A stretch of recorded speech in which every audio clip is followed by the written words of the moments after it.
कहीं कोई संदेह नहीं है कि केसीआर भी बहुत मजबूती के साथ भारतीय जनता पार्टी से लड़ रहे हैं।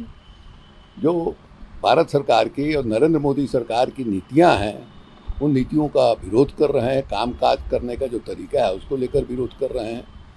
तो वो भी जो है दिल्ली की सरकार को चुनौती दे रहे हैं। और जो भी दिल्ली की सरकार को चुनौती देने वाला लोग हैं या दिल्ली की सरकार के कामकाज से असंतुष्ट और रहने वाले लोग हैं, वो चाहते हैं सबको एक साथ ले आना। हमको नीतीश कुमार से आकर यहाँ मिल रहे हैं, ये अच्छी बात है। और नीतीश कुमार ने जो कदम उठाया है, एनडीए के गठबंधन से बाहर आकर के उन्होंने लालू यादव के साथ हाथ मिलाई है, तो देश भर की नज़र जो है नीतीश कुमार पर है।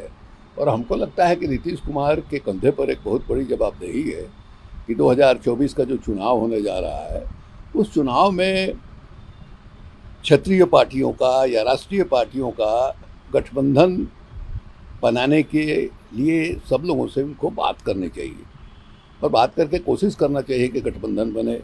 मान लीजिए कहीं कोई किसी से बात नहीं बनती है, तो अधिकतर लोगों को के साथ, अधिकतर राज्य सरकारों के साथ, क्षेत्रीय पार्टियों के साथ, जो भी दिल्ली की सरकार के नीतियों से असहमत लोग हैं, उसका विरोध कर रहे हैं, उनको एक प्लेटफार्म पर ले आने की कोशिश करनी चाहिए। अरे भाई, अभी इसका कहाँ सवाल उठा है?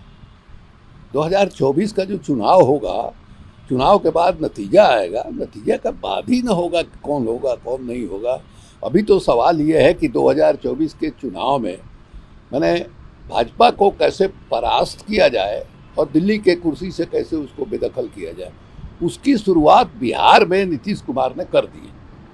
बिहार में इसलिए कर दी है कि पिछला जो लोकसभा का चुनाव हुआ, उसमें बिहार से 39 सीट, 40 में 39 सीट जो है वो एनडीए गठबंधन को मिला, भारतीय जनता पार्टी के समर्थन में मिला। आज उससे अलग हुए, उनकी पार्टी का 17 जो है लोकसभा में सदस्य हैं। इस 17 की संख्या तो घट गई एनडीए से। और जिस तरह का सामाजिक समीकरण है, वोट का जो गणित है, उसके हिसाब से दिखाई दे रहा है कि एनडीए को शायद एक सीट भी बिहार में नहीं मिली। तो ये जो बौखलाहट है भारतीय जनता पार्टी की, वो बौखलाहट इसी की वजह से है क्योंकि उनके सामने लक्ष्य जो है 2024 का चुनाव है और उस चुनाव में वो हर कीमत पर जीतना चाहते हैं। लेकिन उनको चुनौती मिलनी जो है शुरू हो गई है, गंभीर चुनौती मिलनी शुरू हो गई।